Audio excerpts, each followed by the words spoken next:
Morning, Omas. Morning, Devoe. Morning, Lagos. Morning, Lagos. Cool. Where are we now with the cool? How you get your captions for every day of the week. I don't know the inspiration for it, but in addition to how you search for the people bewitching the country, for me, I wish you good luck in all of that endeavor, Devo. So, Devo, let's begin the papers this morning. Before we get to that, but let's quickly let the listener know they can be part of the conversation this morning by sending WhatsApp messages only to 0809 444 0981 will be the numbers for us to get their contributions onto the headlines this morning. Devo, we'll grab a copy of the Vanguard newspaper. We've got this headline here that reads Federal government's reliance on borrowing must end. That's according to President Bola Tinubu speaking on Tuesday, vowing to end Nigeria's over reliance on borrowing to finance public spending. He made a vow at the inauguration of the Presidential Committee on Fiscal and Tax Reforms. Walk us through. Right. As you know, the president has gathered a toga called Babago Fasts, and that has morphed into Tinubunomics. And basically, this speaks to his agenda, the renewed hope agenda, to get Nigeria back on track in terms of its economy. And to that extent, various actions had been taken. Remember, we mentioned that the removal of subsidy, fuel subsidy, as well as the harmonization of FX were just two steps out of 10 in getting this country back in place. So we expect the remaining 8 steps, which span across different sectors and dimensions, to be able to get us fully there. Now, about 2 weeks ago, he appointed a task force on uh, Presidential Committee on Fiscal Policy and Tax, headed by erstwhile head of tax in PwC, PwC. Taiwo Yedele. And this was basically to review Nigeria's tax situation. Now, this is where his statement came yesterday when he was inaugurating the committee, that he will end Nigeria's over reliance on borrowing to finance public spending. Literally, that's where this story ends. But let's break it down a bit so that people understand. In simple terms, Nigeria has a debt issue. It's not said as such. It's for the lack of a better word, it's washed as no, we are debt to GDP is okay. But when you look at debt service to income ratio or revenue ratio, you now begin to see where the virus lies. And the public debt shot up about 501% from 70 to 75 trillion in March 2023. That was this year, from 12 trillion in 2015.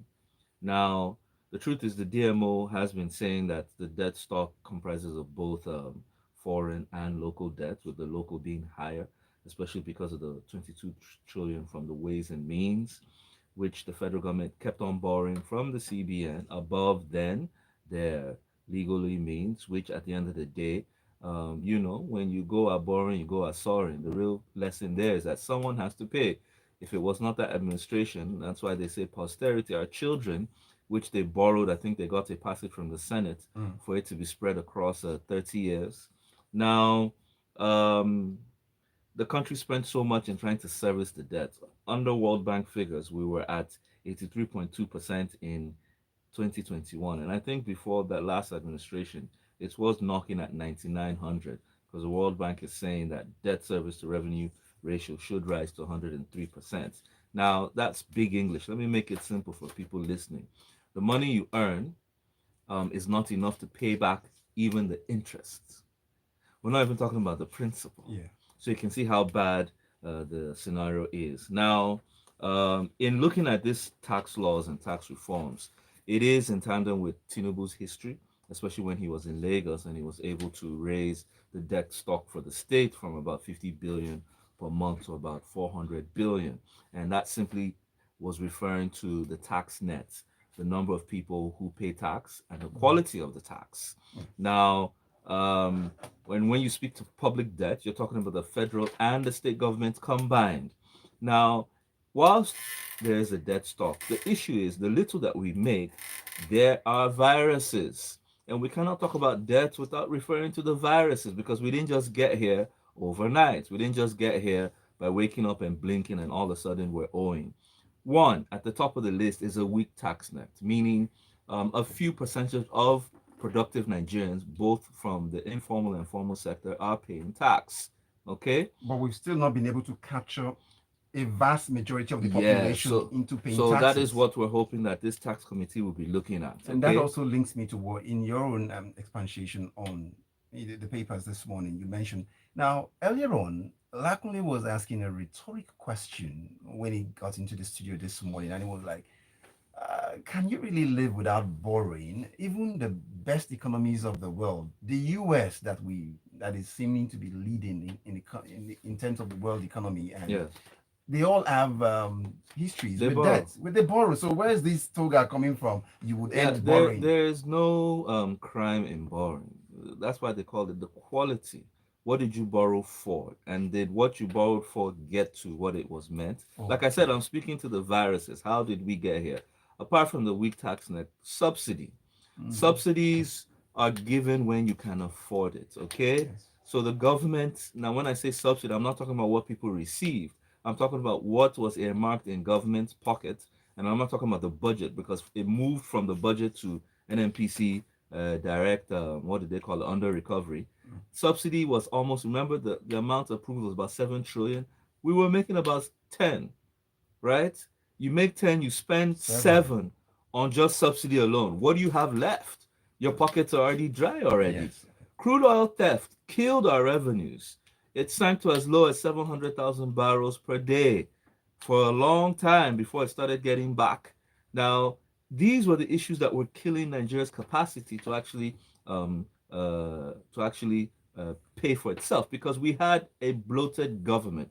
So bloated simply means you have more than you can even carry. So the long list of states and federal governments not being paid, projects not being financed, you now have impunity and corruption. And I combine those two because where ants and elephants and antelopes and snakes were eating federal and state government money, we could not catch them. They flittered back into the forest with all our cash. All right, Devoe, Then the last ones, I just want okay, to land quickly sum them. up, sorry, The Devoe. weak non-oil revenue. And what I'm speaking to here is the fact that, yes, Nigeria is a diversified economy. We have from telco, we have from services, we have from trade, we have from agriculture, telco.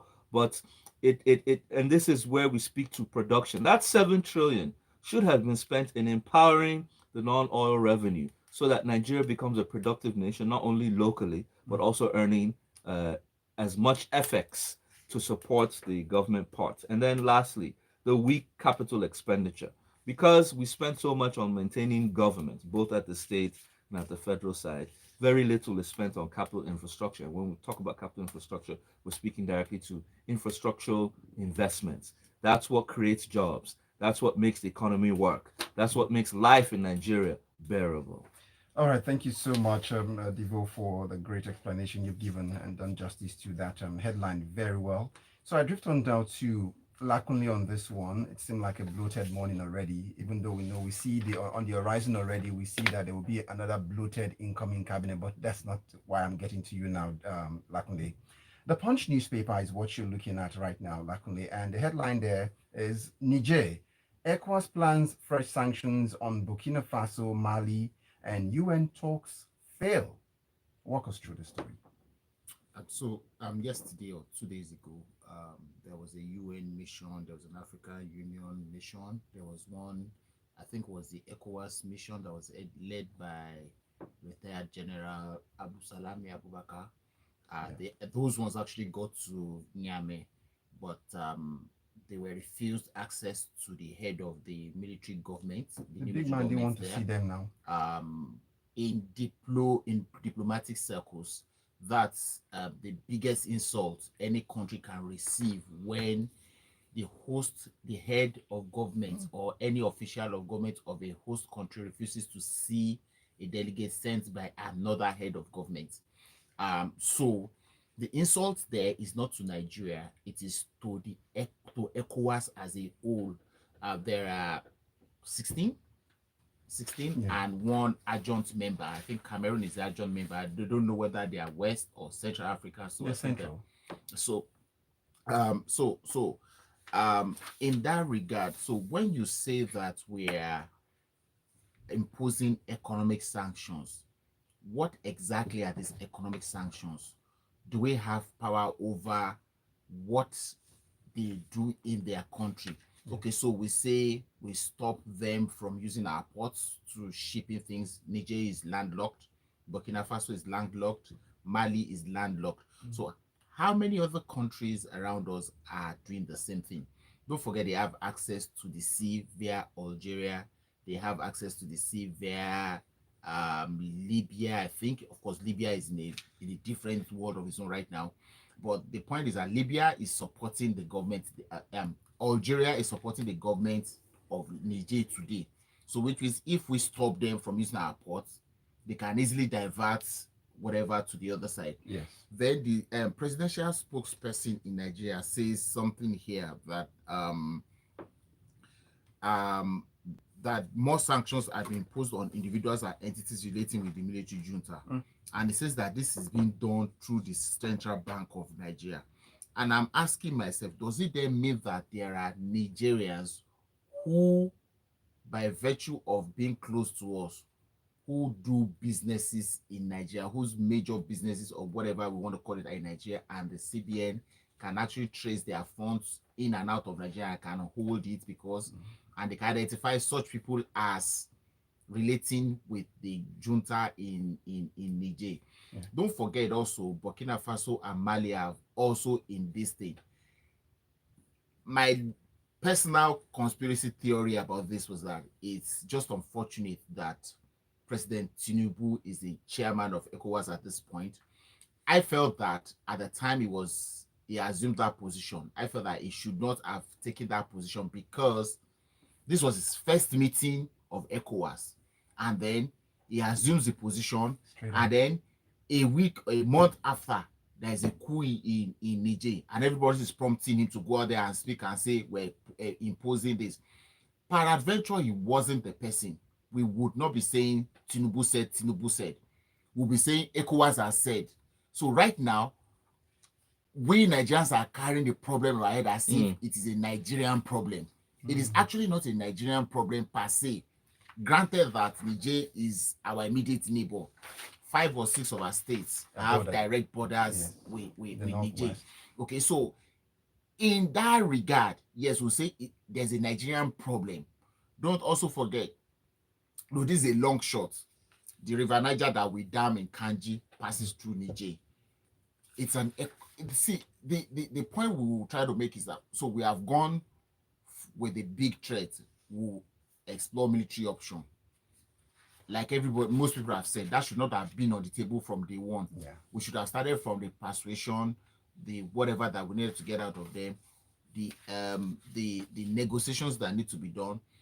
Like another person said a few days ago, I tend to agree with him to some extent. Yeah. A coup is only illegal when it does not succeed. When it succeeds in a state, in a country, it becomes law. Much of what we're looking at today, we're looking at it from the perspective of what is right, what is wrong, what is moral, what is not. Yeah. But what does the law say? What becomes law? So it may not be fashionable to have military government, yes, but you cannot force a country to say this is how you must govern your people. And those are the kind of things why we cannot say military option. Okay. We must negotiate with them to say, look, okay, so you have done it. When are you returning them to democracy as we know it? All right, That's Lakunle. what I think we should be exploring. Thank you so much, Lakunle. It's freshly pressed on Smooth 98.1 FM. We'll be back after this time out, but be sure to get your contributions in between on 0809 444 0981 WhatsApp messages only. The AC, this place is hot too. I'm here to tell you about ARM. ARM is all about ensuring your financial goals are met with ease, no matter who you are or what you How do. come the Whether you House of have Rep, investments whatever, is or not in important this? goals like These paying are school news fees, release. Personal I didn't development. have time You to. might want to go on Hmm? vacation, I didn't have or time your rent is to due. Buying push some stories to properties her. or preparing The for your what's it future. called they were talking ARM about? For me, plans I ahead for The think, you. ministerial There this are a thing. lot of mobile I apps think out today there is Wednesday, promising yeah. return right? on your money. Maybe there might be ARM has Federal Executive everything you Council need to meeting go today. from where Fed you No, they were yes, said to Thursday. where you need to They be. moved it to us Start your tomorrow. wealth creation today by they're supposed to downloading go Will the be for interesting. retreat ARM1 first, So and that they app means cannot they'll swear them in. announce. You So have to that means go. they'll announce explore their I think they should go for ministerial discovery retreat first. options platforms No, everywhere. they'll go in today. without You can portfolio. start with as Go for low retreat as first. 1,000 They will, naira. but That's Yeah, but amazing. okay, For they'll more resume tomorrow information, without visit portfolio. okay, Then okay, hopefully by arm.gov.ng weekend okay. or call All right, start still got 081 papers getting. to go. 271 Divo, I'm coming to you now But for. I 500. thought Okay. that they should That get is their portfolio so that 01 they hit the ground running, and 271 from that Yeah, meeting. I don't know. He's playing a lot of politics, so now who will talk with him?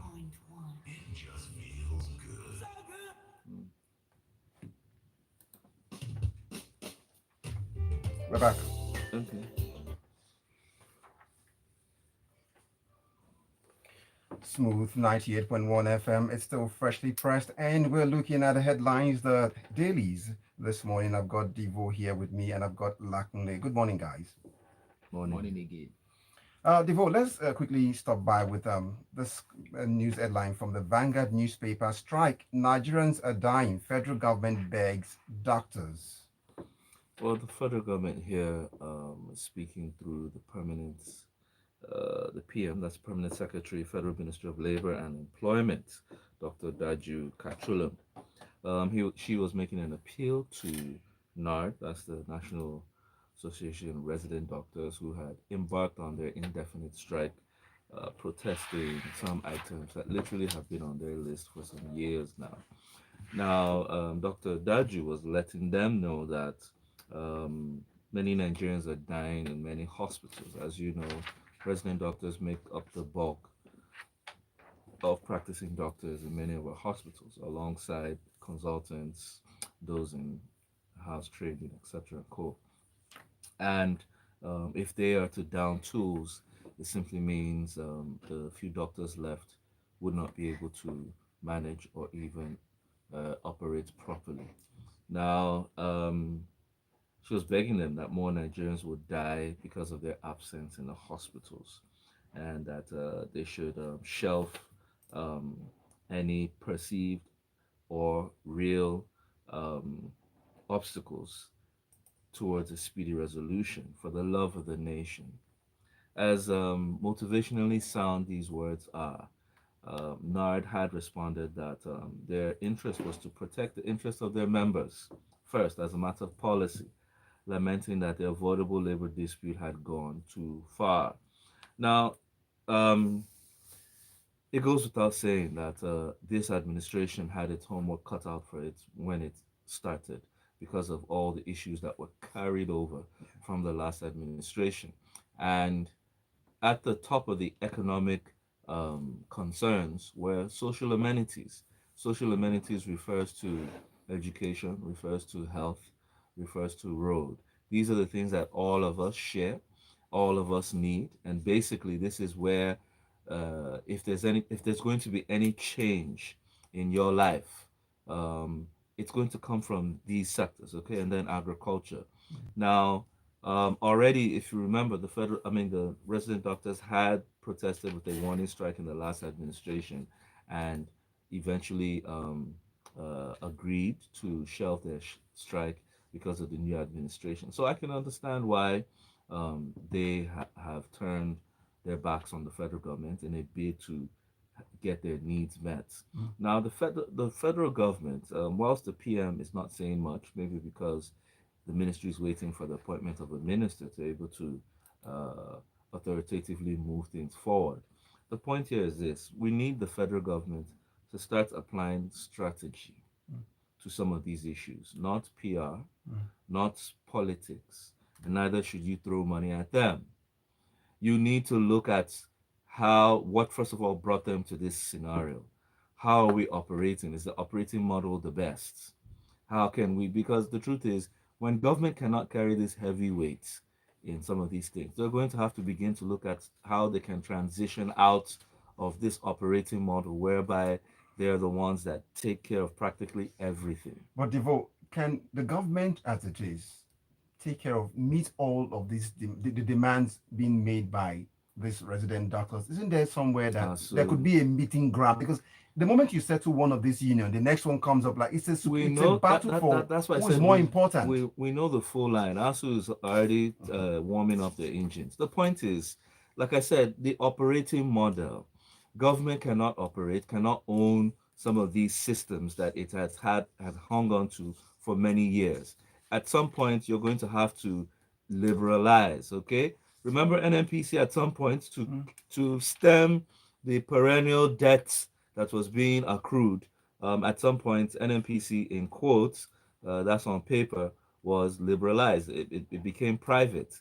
It was no longer government, from what they told us, even though we know there are only two shareholders. Mm. But the point here is this, like in the telecom sector, government needs to see how it can merge its regulatory capacity whilst it brings in some level of private sector or either joint management or joint regulation, or in terms of how they can practice. Now, the same is going on in the telecom sector. For the medical sector, a lot needs to be done to see how we can create an enabling environment for the right investments to come into these places. It's just like now, as a top producing oil nation, we don't have refineries simply because government has been in the business, and we can see how far they've gone with that. Now, for medical care, it's a basic right for many people. Okay. Now, we've lost many doctors, especially with the Japa syndrome, because of working conditions. Now they're saying they can't take it anymore. Their backs are breaking. You can't continue asking them to hold on. A doctor that should literally work 6 hours a day at best to rest, to be able to be in best capacity for the next day, works round the clock for almost 2 to 3 weeks. How efficient can they work? All right, Devoe, I need to stop you here so I Mm. can get to some of the messages we asked for. And so I've got some Emeka, someone here sending a message. It says, Tinubu will not make any statement, did not make any statements. That's from Yinka Bolu, and none has been credited to him directly. It was ECOWAS that made demands. It is important to separate these issues, which is something that we often struggle with. The president has acted within the law, including within writing to NAS. It is shameful that Nigerians are talking on this problem due to political affiliation, and unstable Niger is a problem for Nigeria. And recently, there has been alignment among terrorist groups in the Sahel. Nigerians need to be careful not to twist the issues. Emeka comes in with the message, as long as we have bloated administration in governance and over reliance on consumption as against production, we must continue to borrow. That's in response to that story earlier on. Another soundbite from our president, Emeka from Ikeja.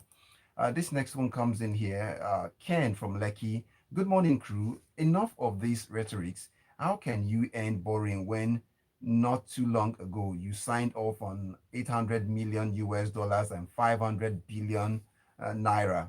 Funny enough, part of which is to for bulletproof cars. Well, I wouldn't say that. They said it's for some palliatives. Meanwhile, cost of governance is insanely high, and those accused of corruption are not only walking free but are finding themselves in the current government.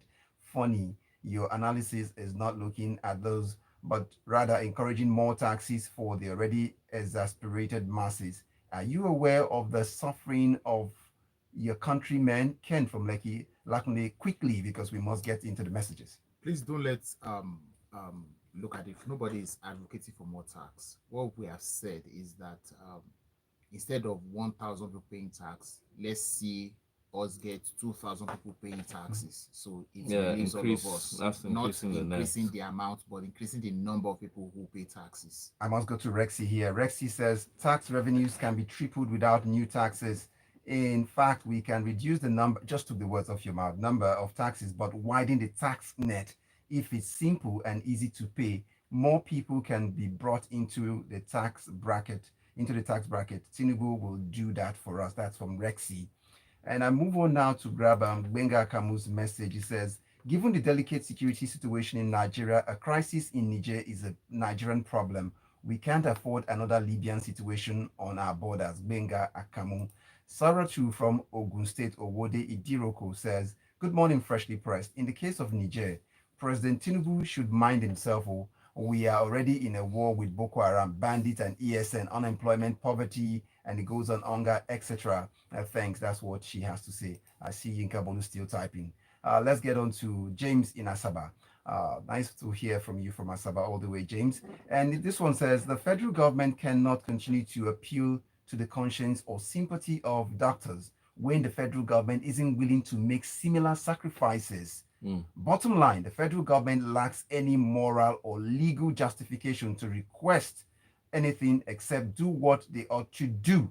More messages bottom. I'll get to Lakunle with this one. It's waiting for you already. Loma asks traders to dispose of waste properly from the Punch newspaper. When I saw this story, I thought, okay, so this is a good public service announcement, even while we're reviewing the newspapers. We always know that everywhere we go in Lagos, everybody says Lagos is dirty. But guess what? Why is Lagos dirty? It is all of us that contribute to that dirt, because you see somebody driving a 57 million naira car and then drinks water from a plastic bottle, winds down, rolls down his glass, and throws the bottle onto the road. That bottle ends up to block a drain. Where do mosquitoes breed? Stagnant water in blocked drains. Where do cholera virus breed? Where do dysentery happen? And all of these things are all around us every day. And these are also the things that contribute to the overload of work that the doctors do because of number of people who fall ill. So Loma here is saying, guys, please get your proper waste bin with a cover.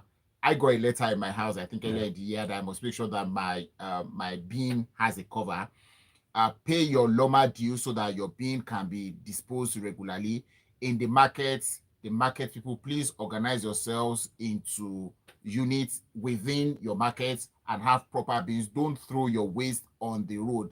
Most markets you go, you see the median of the road that passes the market is where they all come out to dump this thing. Okay. And the Loma are overwhelmed. All right, so quickly, Devoe, this is next for you. The Nation newspaper, and that's your final paper for this morning. Federal government probes status of transformer substations for power project, according to the Nation newspaper.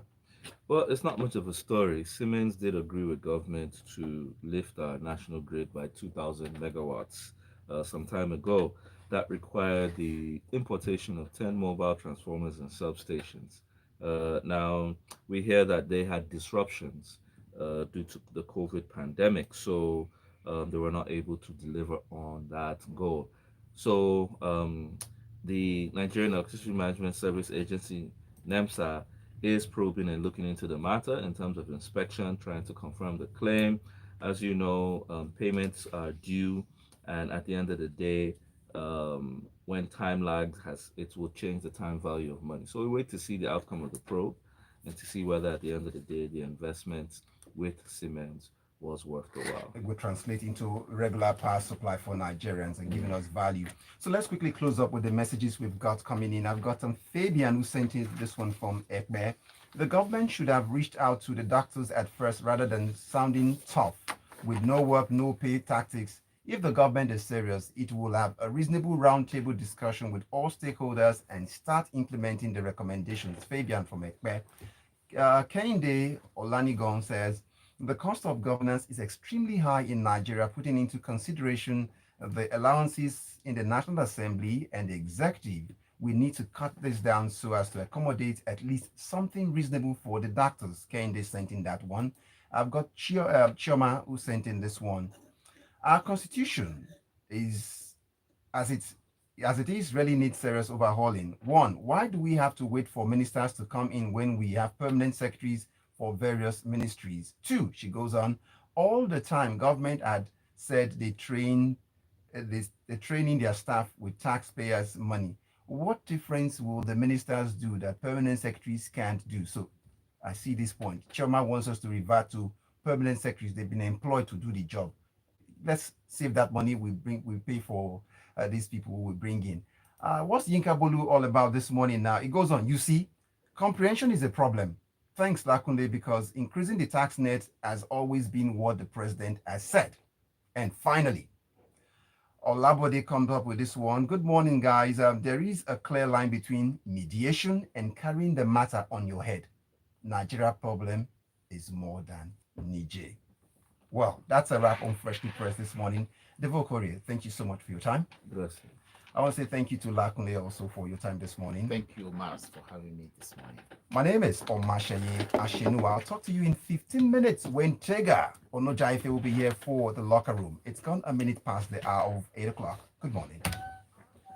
Only you feel pronounced take a Sunday.